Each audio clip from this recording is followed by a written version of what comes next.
వాక్యంలోకి వెళ్ళే ముందు కూడి వచ్చిన మీ అందరికి మరొకసారి ప్రభు పేరిట వందనాలు. యూట్యూబ్లో చూస్తున్న వారు కూడా అందరికీ ప్రభు పేరిట వందనాలు. దేవుడు మిమ్మల్ని దీవించునుగాక. ఆమేన్. వాక్యంలో వెళ్దాం. యాకోబు రాసిన పత్రిక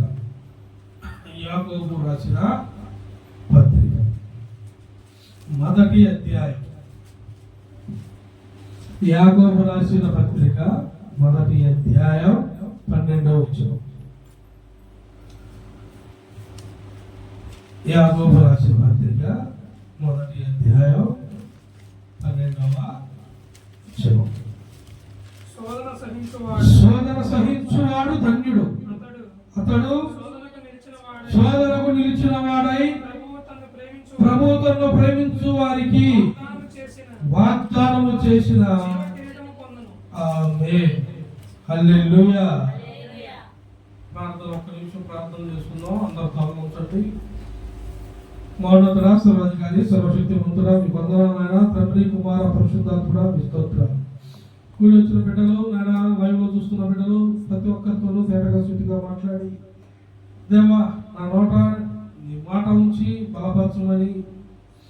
దేవా ఎవరెవరు ఏ బాధల ఇబ్బందులు శోధనల గురిగా ఉన్నారో అందరికీ నీ మాటతో బలాన్ని చేకూర్చి నాతోనూ నా బిడ్డలతోనూ ప్రత్యేకంగా మాట్లాడి మమ్మల్ని బలపరిచి ఆశీర్వదించమని. ఈ దీనుడు నాయన తండ్రి బలహీనుడు దేనికి పనికిరాని వాడు ఎంచుకొని నీ పాదం చెత్త నీ పీఠం మీద ఎక్కించావు. అందులో పట్టి స్తోత్రాలు. నేనైతే మరుగైందును ఆ నోట నీ మాట విస్తరించునుగాక. ఆమేన్. సోదర, ఈ వాక్యం ఆల్రెడీ నేను ఒకసారి చెప్పా, యూట్యూబ్లో కూడా వస్తుంది. మీరు అన్నీ చూస్తే మీకు తెలిసి ఆల్రెడీ సోదరు మీద చెప్పా. కానీ రాత్రి మొన్న వేరే వాక్యం ఇచ్చాడు కదా అని దాన్ని రాసుకున్నాను. మళ్ళీ రాత్రి ఎంతో చదువుతుంటే వాక్యం మారిపోయింది. దేవ శోధన మీద మళ్ళీ వాక్యం ఇచ్చాడు. దేవుడు మీతో సూటిగా మాట్లాడునుగాక. శోధన సహించువాడు ధన్యుడు, అతడు శోధనకి నిలిచిన వాడై ప్రభు తనను ప్రేమించు వారికి వాగ్దానము చేసిన జీవ కిరీటము పొందును. హల్లెలూయా. శోధన ఎంతమందికి వచ్చింది చెప్పండి? ఒక్కళ్ళకి ఇద్దరు గట్ట వచ్చిందా? శోధన అంటే ఏం లేదు.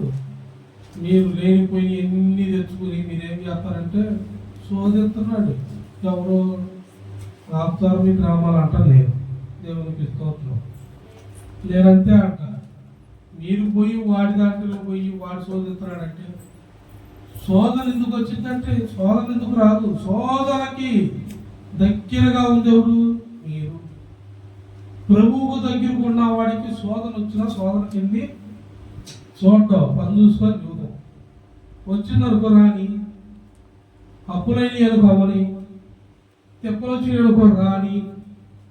ఇంద్రాని ధైర్యం అంటే మోకాల ప్రార్థన నా ధైర్యం, ప్రభు సన్నిధి మన ధైర్యం. తుఫాను వచ్చి వరదలు వచ్చి కొట్టుకుపోయినా ఇల్లులన్నీ ముడుచుకుపోయినా మాకు మందిరము క్షేమాధారం ఇస్తుంది అనే ధైర్యం ఉంటుంది. మీకు ఉద్యోగం కోసం చెబుతున్నా. అసలు ఏమీ లేదనుకో సైలెంట్ కూడా. మీకు ఏమీ లేదనుకో ఎవరికి వెళ్ళి వస్తారు? శోధన వచ్చింది పాస్టర్ కాదు, శోధన వచ్చి నెత్తి మీద పోసుకొని నీళ్ళు పోసుకుంటా. నన్ను ఏం చేయమంటావు? ప్రార్థన ఉంటే శోధనకి వెళ్ళి మాట్లాడు. ఒకసారి చెప్పావు ప్రార్థన చేశా, నువ్వు ప్రార్థన చేయి. నువ్వు ప్రార్థన చేస్తే నీళ్ళు నడిపింపు. శోధన వచ్చిందా? ప్రార్థన చేయి, చర్చిగా చెప్పాడుగా. నా సేపడదా మాట్లాడే కదా చర్చికి కట్టాడు. బాగున్నప్పుడు పట్టి చీర కట్టుకొని చర్చికి రావడం కాదు. ఇంట్లో శోధన వచ్చినప్పుడు కూడా చర్చికి మొక్కలు జ్వరం వచ్చిందని వంక ప్రతి దానికి మొక్కే చర్చి ఎగ్గొడతాయి. శోధన వచ్చినప్పుడు ఏం చేయాలా? శోధన వచ్చినప్పుడు ఇంకొంచెం ఎక్కువ ముందు ఉండాలి చర్చి కాబట్టి. వెళితేనే నీకు ఉన్న తలనొప్పి వదిలిద్ది. దానియేలు గ్రంథంలో మాట ఉంది, చూడండి. దానియేలు గ్రంథం 3వ అధ్యాయం, దానియేలు గ్రంథం 3వ అధ్యాయం 25వ వచనం. దానియేలు గ్రంథం 3వ అధ్యాయం 25వ వచనం. అందుకు రాజు నేను నలుగురు మనుష్యులు గంధకముల లేక అగ్నిలో సంచరించుట చూచుచున్నాను, వారికి హాని ఏమీ కలుగలేదు. 4వ వాని మొహము దేవతల రూపము బోలినదై వారికి ప్రత్యుత్తరమిచ్చెను. హల్లెలూయా.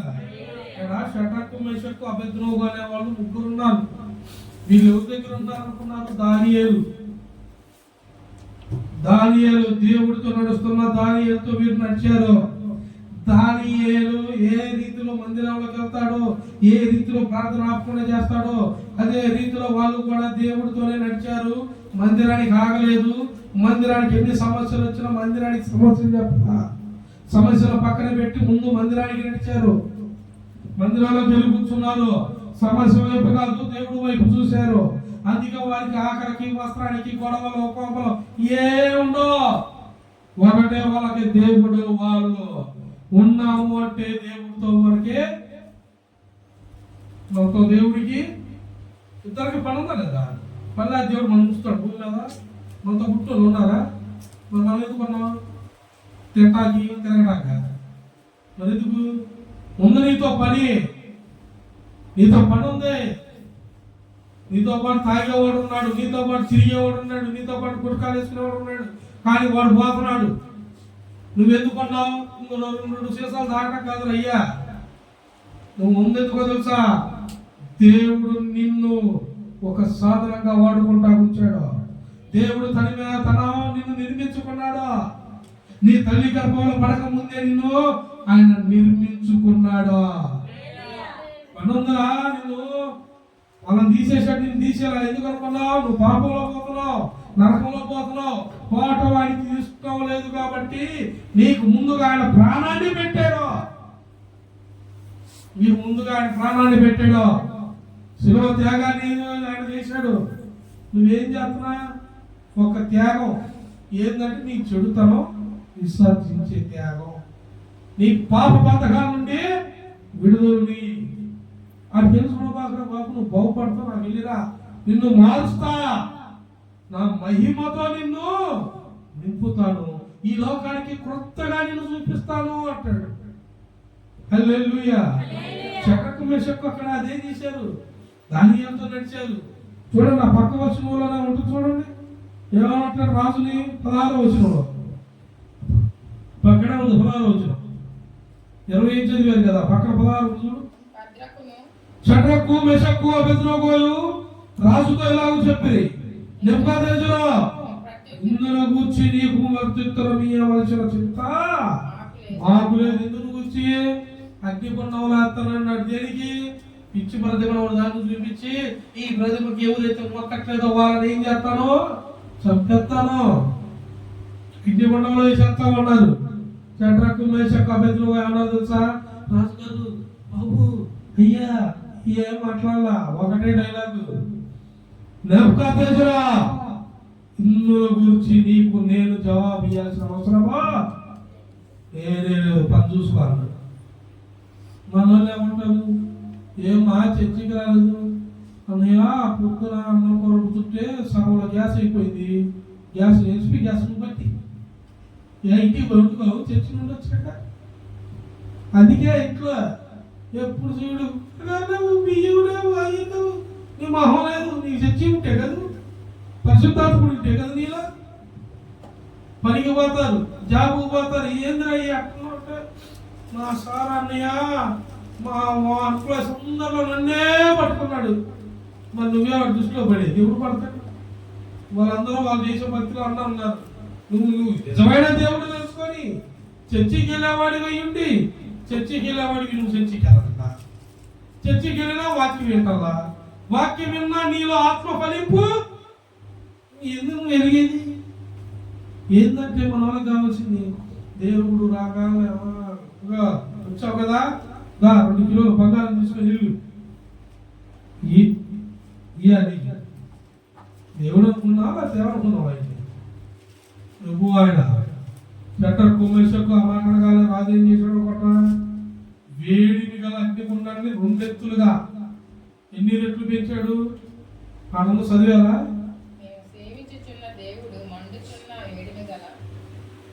దాన్ని ఎన్ని రెట్లు పెంచాడని ఉంది చూడు. అది చూడాలి. ఇప్పుడు గబిక్కిన ఎవరు చూస్తారు? ఎన్నెంతలో ఉన్నదాన్ని ఇంకా మెచ్చమన్నాడంట. వీళ్ళు మా అమ్మ అల్లా పని చూసుకోరా బాబు, నువ్వు చూడగా మేమే దూకేస్తాం. వెళ్ళిపోయారు అగ్నిగుండం వాడికి. ఇలా దోషిన వాళ్ళకి బట్టలు కాలిగా నీళ్ళు కాల అగ్నిగుండంలో పడి నుంచొని తంబురతో సితారతో నా దేవుణ్ణి ఆరాధింతును అని పాట పాడుతున్నారట.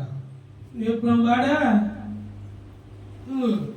ఇంట్లో గొడవ వచ్చినా, వచ్చే డబ్బులు ఆగిపోయినా, కొంచెం కడుపు నొప్పి వచ్చినా, కాలు నొప్పి వచ్చినా, ఆ డాక్టర్ గారు ఉన్నారా, ఈ డాక్టర్ గారిని ఎప్పుడు ఇయ్యే కడుపులు నొప్పి కాలు నొప్పులు వచ్చినవి అంతా బాగుంటేనేమో టీవీ పెట్టుకొని చూస్తారు కళ్ళు. ఎప్పుడు వాక్యం విన్నా శ్రద్ధగా చెవులు పెట్టి. దేవుడు ఏమన్నాడు తెలుసా? చెవి గలవాడు నేను చెప్పు స్వరము ఎన్నవాడు హృదయం అంట ఆత్మతో నింపబడింది. నువ్వు ఎప్పుడన్నా నింపబడ్డా? అసలు ఈ వాక్యంతో ఏంది అని ఎప్పుడన్నా ఆలోచించుకున్నా? తిరిగి వాక్యం మరలా అంటున్నావా? ఏదో మరి మేము ఎందుకు పిచ్చికి పెడుతున్నాం యూట్యూబ్లో? నీకోసమే పెడుతుంది. ఇను వాళ్ళు ఏం చేశారు? అగ్నిగుండంలో దూకేశారు. ఏ గుండంలో? అగ్నిగుండంలో దూకితే ఏ రాజు అయితే అగ్నిగుండంలో వెయ్యమని ఆజ్ఞించాడో అదే రాజు ఏమన్నాడు తెలుసా? చదువు దాని కింద ఎవరు అంతటా నెబుకద్నెజరు వేడిమి కలిగి మండుచున్న ఆ అగ్నిగుండము వాకిలి దగ్గరకు వచ్చి షడ్రకు మెషకు అబేద్నెగో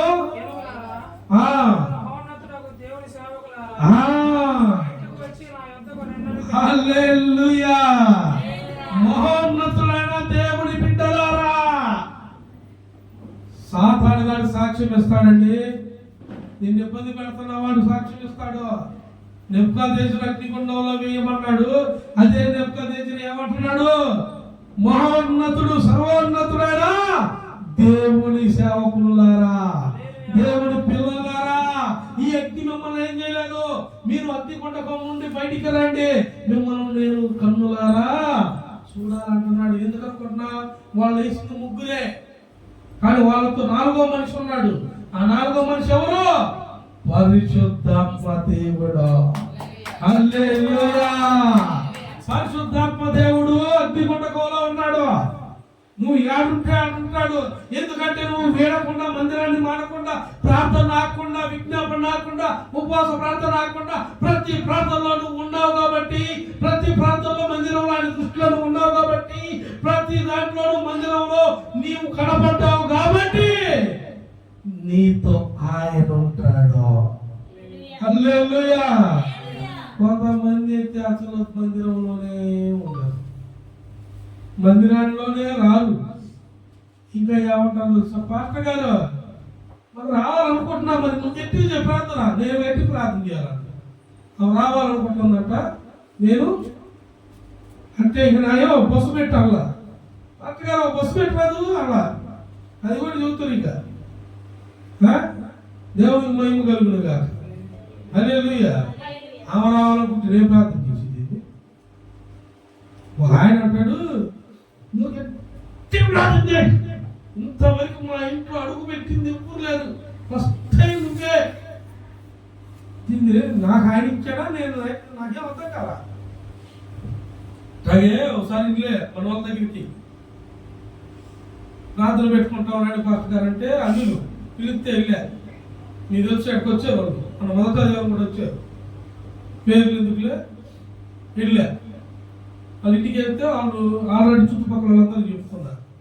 అందరూ వచ్చారు, అందరూ అన్ని బాగా సాక్ష్యం చెప్పాడు. మనోడు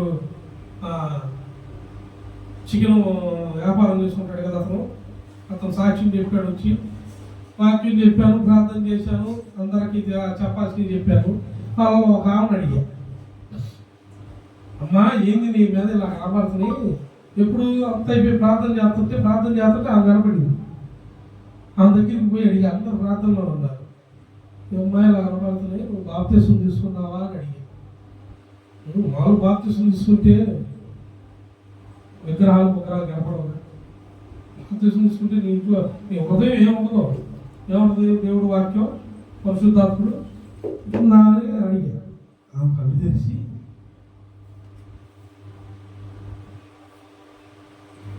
నేను తీసుకున్నా కానీ ఎవరు ఇది కళ్ళు మూసుకుని పక్కన కూడా అట్ట చూస్తున్నావా, అసలు ఇంక నువ్వు ఏం చేయను, అసలు అయిపోయాక మా ఇంటికి కానీ పాస్టర్ గారు అంటారు.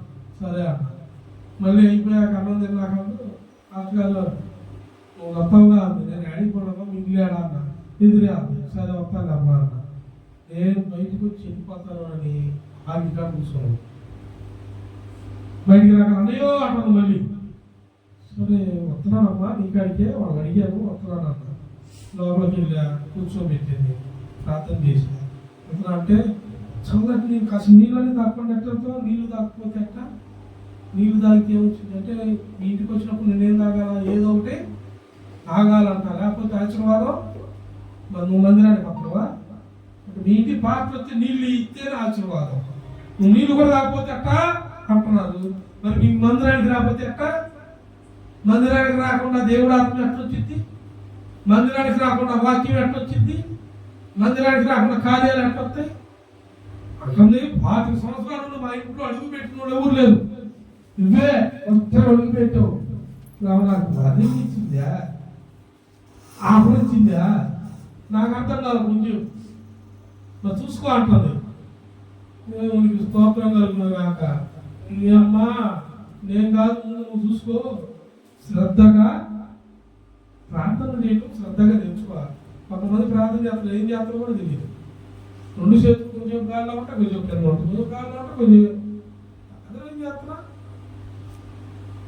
ప్రార్థనకు వస్తే నీకు తెలిసింది అసలు ప్రార్థన ఏందో.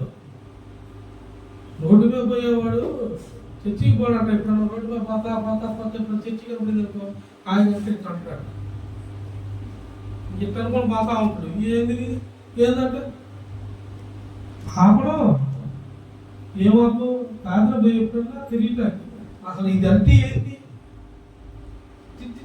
ఏ మళ్ళీ నువ్వు సిలువేస్తా ఉంటావు రోజు ఆడికి, నీకు తెలుసు అసలు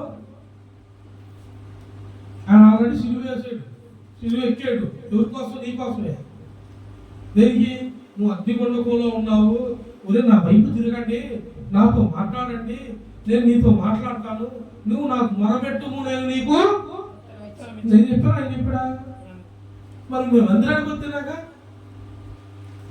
గొడవలైనను, అయ్యో ఈయో జ్వరం వచ్చిందనో, అది పూర్తిగా మంచం మీద లేకుండా వీల్ చైర్లో అంబులెన్స్లో తీసుకుని పొజిషన్ అయితే నేనే వస్తాను ఇక్కడికి.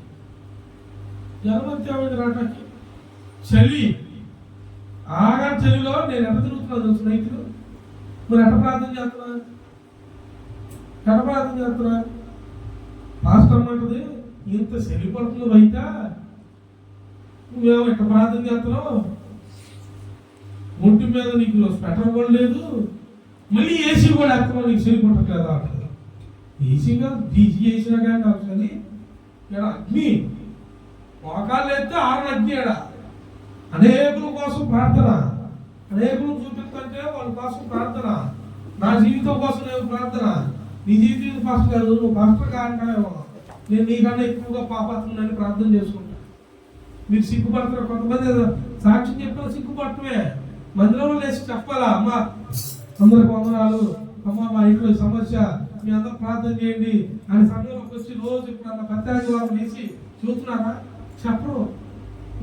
అందరూ ఉండాలా. ఏందమ్మా అంటే ప్రార్థన చేయడానికి వచ్చినప్పుడు చూస్తే సమస్యలు మాత్రం మరి ఇందాక చెప్పచ్చుగా, ఇప్పుడు చెప్పరు చూడాలా ఏ మారుకోవాలి మనం ఎవరు దేవుని బిడ్డరా క్రీస్తును పోలి నడుచుకోమన్నాడు. శరీరం ముందు నివసించువాడు శరీర సంబంధిగా ఉంటాడంట. ఆత్మ సంబంధి అయిన వాడు ఆత్మానుసారంగా. హల్లెలూయా. పక్కన సాక్ష్యం చెబుతుంటే లేచి నవ్వి చప్పట పడుతున్నారా? ఎందుకు వాళ్ళు సాక్ష్యం చెప్పాలి? చప్పట్లు ఎందుకు పడుతున్నారు? బా అంతటి కార్యం చేశాడు దేవుడు. తాగుబోతాలు ఇంట్లో మార్చాడంట, అప్పుడు సమస్యలు వచ్చిందంట. మరి వాళ్ళు చూసి అప్పుడు నువ్వు చప్పట కొట్టినప్పుడు నీ హృదయం ఎందుకు కాదట్లా? ఎప్పుడు కాడా అడే కూర్చుంటే అట్ట నీ అగ్ని నువ్వే మండించుకుంటావు. నువ్వే నీ అగ్నిలో కూర్చుంటున్నావు. దేవుడు వేసే అగ్ని దగ్గరికి వస్తే ఆడ 7 అంతలు మించిన వేడిమి కలిగిన గుండంలో షట్రకు మెషకు అబేద్నెగో పోతే ఆ అగ్ని వారిని ఏమీ చేయలేకపోయిందంట. ఎందుకు అంటే అంతకు మించిన అగ్ని దేవుడిచ్చు అగ్ని. హల్లెలూయా. అగ్ని ఏం చేయలేదు. నిజమా? నువ్వు పాము దగ్గర పోయి పాము పట్టుకో, ఏం కాదు. కుక్క కలిసిందనుకో మీకు ఏం చేస్తారు? అసలు పత్తిమో అంటారు. వర్షం వచ్చినా కానీ గొడుగు కన్నా ఘోరంగా దాక్కుంటారు ఇంట్లో. నాకు కుక్క ఎన్నిసార్లు కలిసింది తెలుసా? కుక్క కలిసినప్పుడు ఇంకా అప్పుడు నేను ఇంకా ప్రభులో లేను. కుక్క కలిసింది కానీ ప్రార్థన చేసేవాడిని. కుక్క కలిసి మా నాన్న అమ్మ మా బాబా ఆయన ఉన్నాడు. నువ్వు తీసుకెళ్ళి కుక్క కలిసిందంటే నన్ను పనికి తీసుకెళ్ళాడు ఆయన. నన్ను తీసుకెళ్ళి హాస్పిటల్లో సిడ్నీకి చెప్పినట్టు ఆయన పనికి తీసుకుపోయి సాయంత్రం పనంతా అయిపోయింది. నాకు పని చేయించుకొని మందు ఇస్తారు. లావులో మందు ఇస్తారంటారే ఆడ తీసుకుపోయాడు. అవన్నీ ఇచ్చింది. నువ్వు తినకూడదు ఎన్ని ఉన్నాయి కాబట్టి తినే ఆడుంది. ఇంకా 5 అన్నప్పుడు ఇంకేదని తినొచ్చు కానీ 5 ఇచ్చాను. ఇంట్లో పడేసేయాలి. అయ్యా అసలు తినలా. ఈ మొత్తం ఆల్రౌండర్. దేవునికి స్తోత్రం కలుగును కాక. వర్షం లేదు, కొంచెం లేదు. బీచ్కి పోయి సముద్రంలో దిగాను. వర్షం నామే పట్టగా నేనే సముద్రంలో దిగాను. దేవునికి మహిమ కలుగును కాక. అట్లాంటి బాడీ ఈ బాడీ. ఇవాళ దేవుడు మరి ఎన్ని దెబ్బలు తగిలినా ఏమైనా ఉందా? ఏమి లేదు. ఎందుకు? నేను తప్పులు చేసినా నేను అప్పట్లో అడిగేవాడిని. అప్పుడు కూడా అడిగేవాడిని, ఏడుస్తూ ఉండేవాడిని. ఏదైనా ఎట్లా అయిపోతున్నా అనుకుంటా ఉండేవాడిని. అట్లా చేసుకున్నారు కాబట్టి దేవుడు ఆయన దృష్టిలో పూర్తిగా నన్ను వాడుకుంటున్నాడు. మరి నువ్వు ఎప్పుడు ఈ కాడనా అక్కడేసిన గుంగని అక్కడే అన్నట్టుగా మాట్లాడాడు. పౌలు గారంట ప్రాంతానికి పోయాడంట. ప్రాంతానికి పోయి అందరూ చలికాలంలో మట్టలు వేస్తున్నారంట. మరి చలికి ఏం చేస్తాం? బయట కూర్చుంటే మంట వేసుకుంటారా? పుల్లలు తీసుకొచ్చి పౌలు గారు కట్టెలు వేసి మంట వేసాడు. కట్టెలను తెచ్చి మంటలు వేసాడు.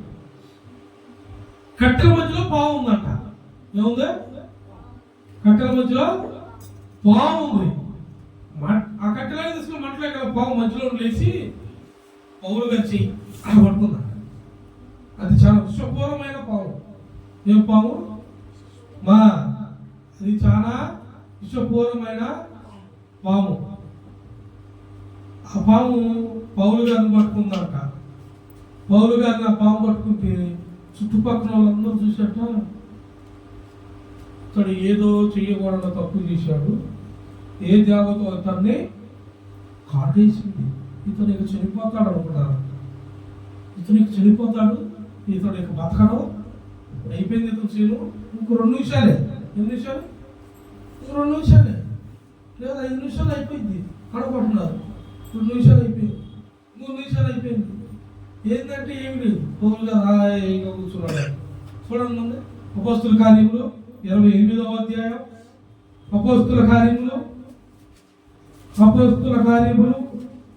28వ అధ్యాయం 5వ వచనం. అతడైతే ఆ విష జంతువును అగ్నిలో ఇదిగా పైన చదువు 3 చదువు. అప్పుడు పౌలు మోపెడు పుల్లలేరి నిప్పుల మీద వేయగా ఒక సర్పము కాకకు బయటకు వచ్చి అతను చెయ్యి పెట్టెను. ఆ ద్వీపవాసులు ఆ జంతువు చేత వేలాడుతూ చూసినప్పుడు నిశ్చయంగా ఈ మనుషుడు పరహంతకుడు, ఇక సముద్రం నుంచి తప్పించుకున్నా న్యాయ మాతనిని, న్యాయ మాతనిని అంటే పుట్టట్ల కింద ధర్మ దేవత బ్రతుకనీయదని తమలో తాము ఇతను నరాంతకుడు. పాము కాటేసింది, దేవత ఇతన్ని కాటేసింది అనుకుంటున్నారు వాళ్ళు. ఇంకా 5 నిమిషాల్లో ఈ పాము చాలా డేంజర్, కాలిసిందంటే చచ్చిపోవడమే. 5 నిమిషాలు చూడండి, ఇతను దొరకొని పిల్లలు కొట్టుకోను ఇతను పడిపోతాడు అనుకుంటున్నారు వాళ్ళు. లేపడా మీకు ఇడమచ్చి చూస్తున్నాయండి, అయిపోతాడు అనుకుంటున్నాను. పౌలు గారేమో గోపులు లేస్తున్నాడు అంటారు, పెంచుకుంటున్నాడు. గోపులు లేస్తున్నాడంట, చేయి పెడుతున్నాడు. దేవునికి స్తోత్రం. వేలాది దూడలనా అని పాట పాడుతున్నాడంట. ఏంది రీతిలో 3 నిమిషాలు అయిపోయింది, 5 నిమిషాల్లో 2 నిమిషాలు చూద్దాం అంటున్నారంట. 2 నిమిషాలు కూడా అయిపోయిందంట. పౌలు గారు ఇంకో పాట పాడుతున్నాడు. అది ఏం పాట? దైవ సంస్తుతి యవే మనసా శ్రీమంతుడగు హోమ సంస్తుతి చేయవే మనసా, కొడుకులపై తండ్రి జాలి పడు విధముగా భక్తి పరుల, కొడుకులపై తండ్రి జాలి పడు విధముగా భక్తి పరుల, ఎడల జాలి చూపు యేసుండే. ఎవరుండే? అందులో లేదు, నేను పాడా. అందులో లేదు, అది యేసుండే అనేది నేను పాడా. మనకి ఎవరుండే? యేసుండే, యేసునాథుడుండే. మన కొరకు ప్రాణం పెట్టిన ఆయన ఉన్నా, పరిశుద్ధాత్మ అప్పగించిన ఆయన ఉన్నాడు. ఆయన కూర్చున్నాడంట. 5 నిమిషాలు కూడా అయిపోయిందంట. అయిపోతాడు, కింద పడతాడు. చూడండి అనుకుంటున్నారు అందరూ. పౌలు గారు హాయిగా పాట మీద పాడ పొలాల మీద పొలాలు వేస్తున్నాడు. ఆడ అగ్ని వస్తుంది, ఈయనకేమో పాటలు వస్తుంది.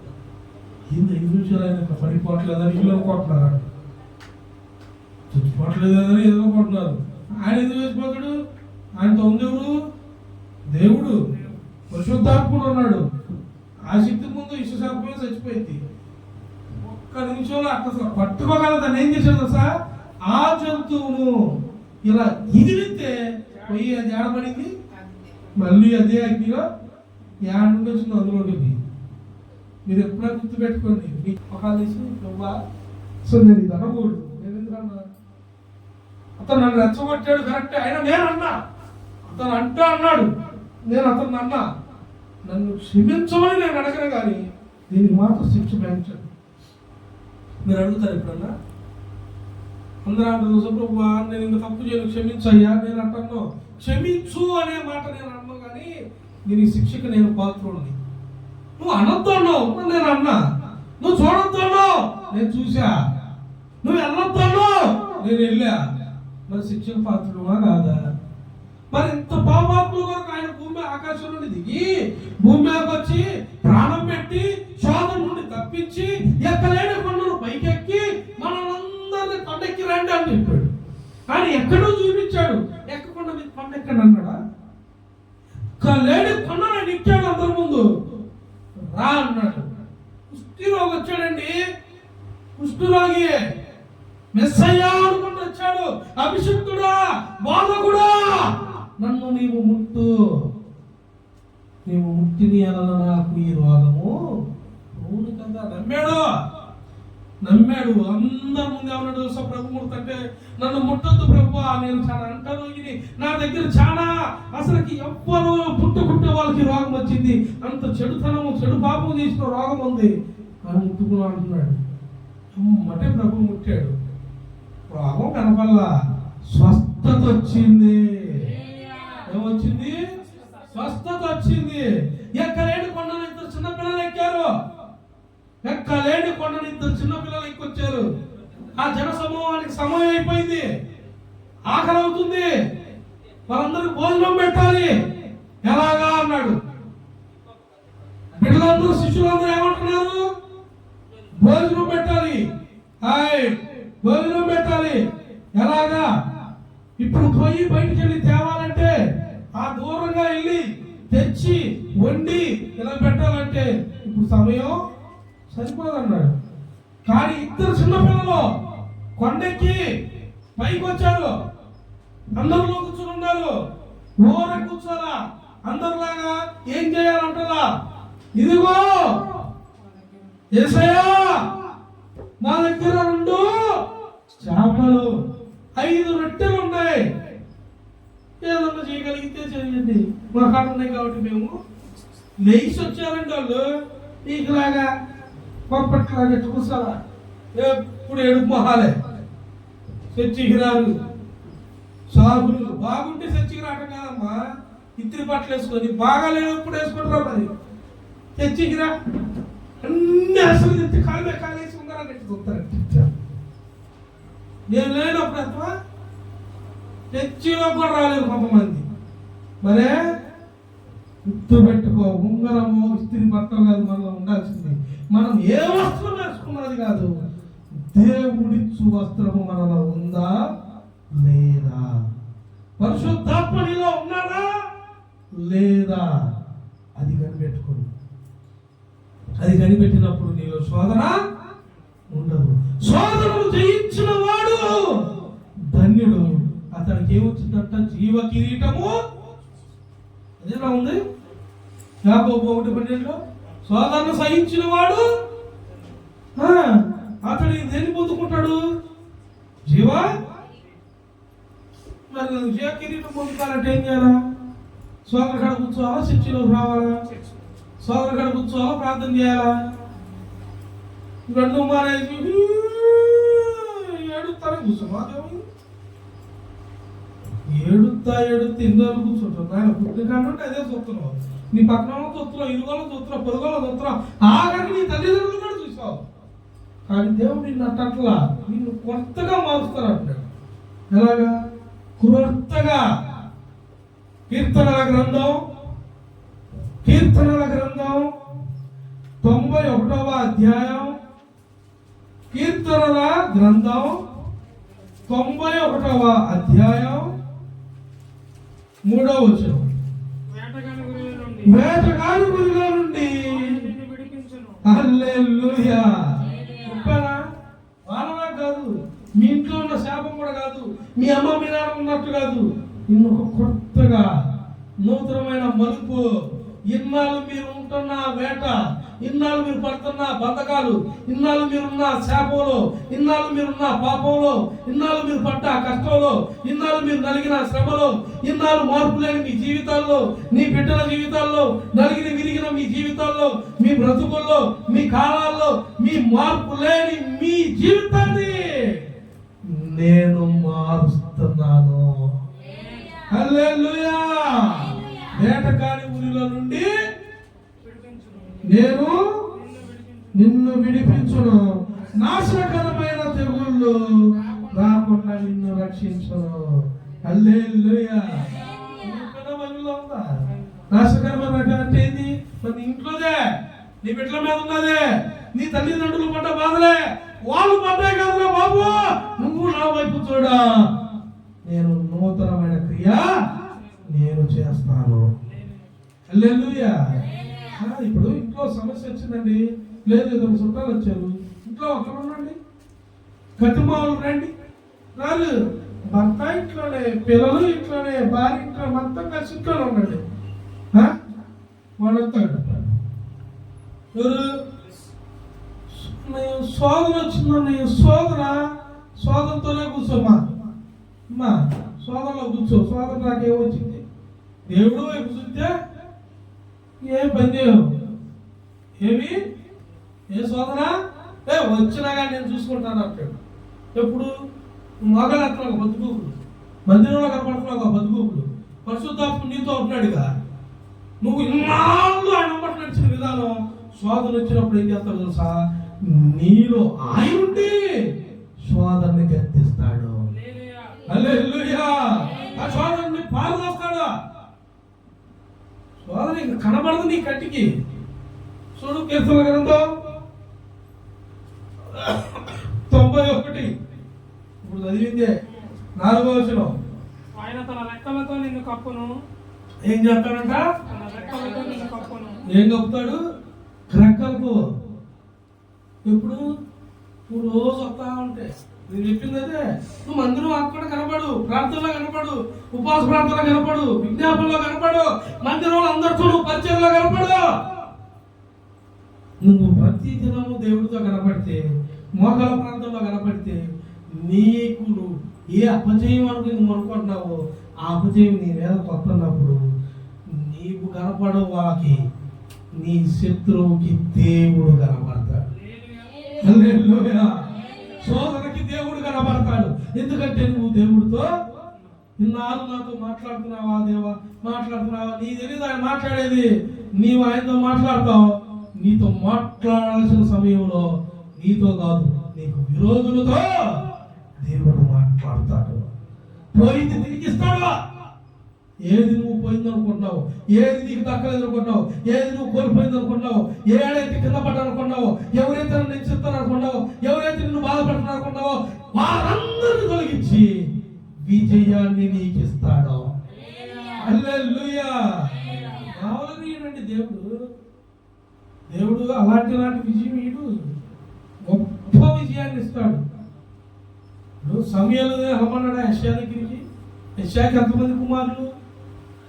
యెషయాకి ఇదిగో దేవుడు ఒక మాట చెప్పాడు, యెషయా ఈ కుమారులు తెలుసురా అని అంట. కుమారులు రమ్మన్నారు. కుమారులందరూ 7 వచ్చారు. ఎంతమంది?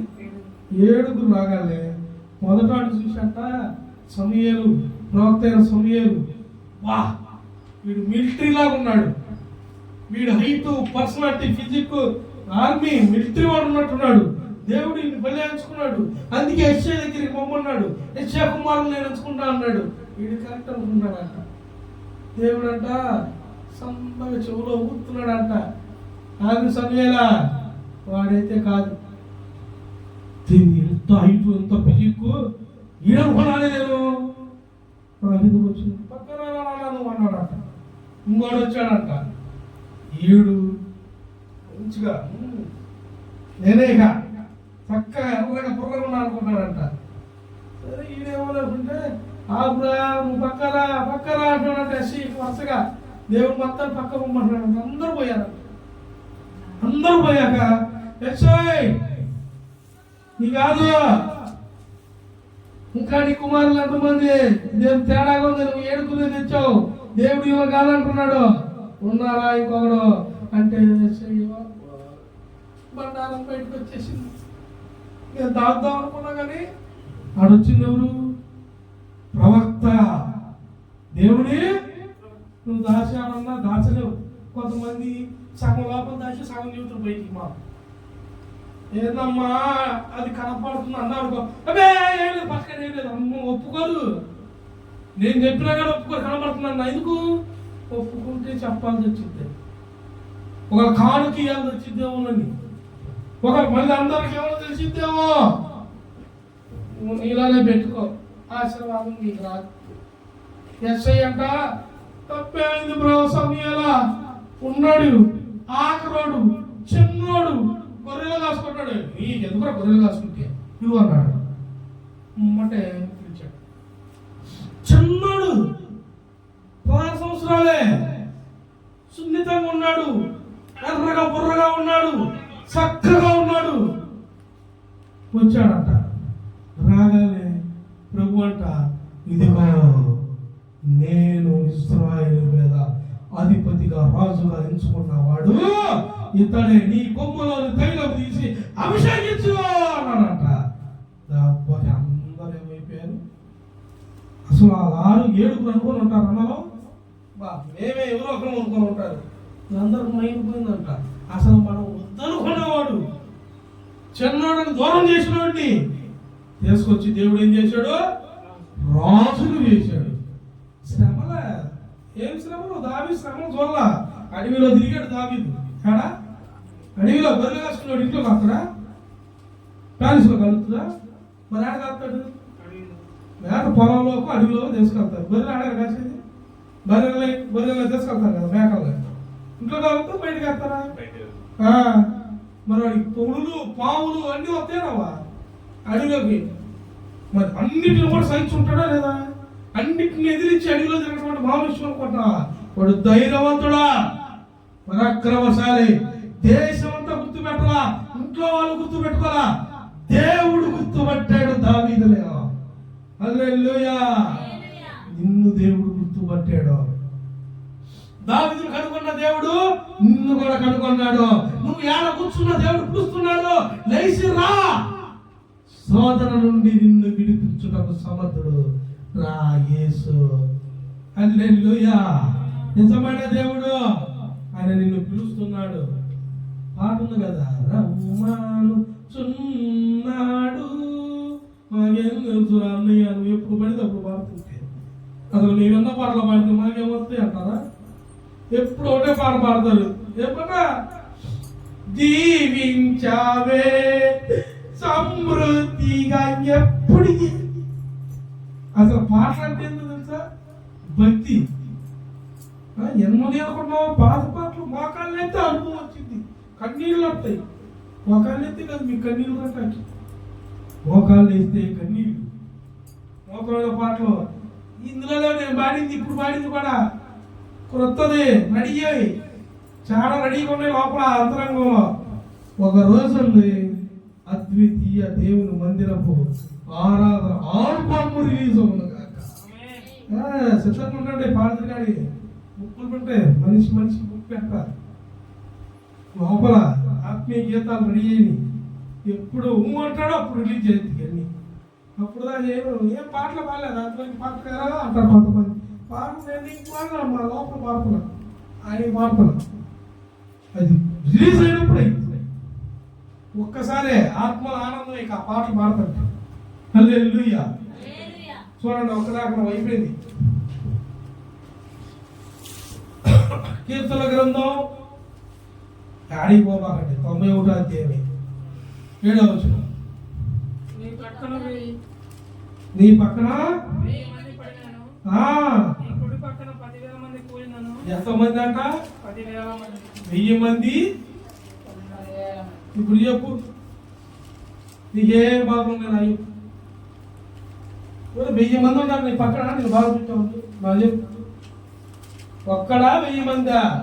క్లారిటీ తెలుసుకో. ఒక్క బాధ 1000 బాధలా? ఒక క్లారిటీ తెచ్చుకో.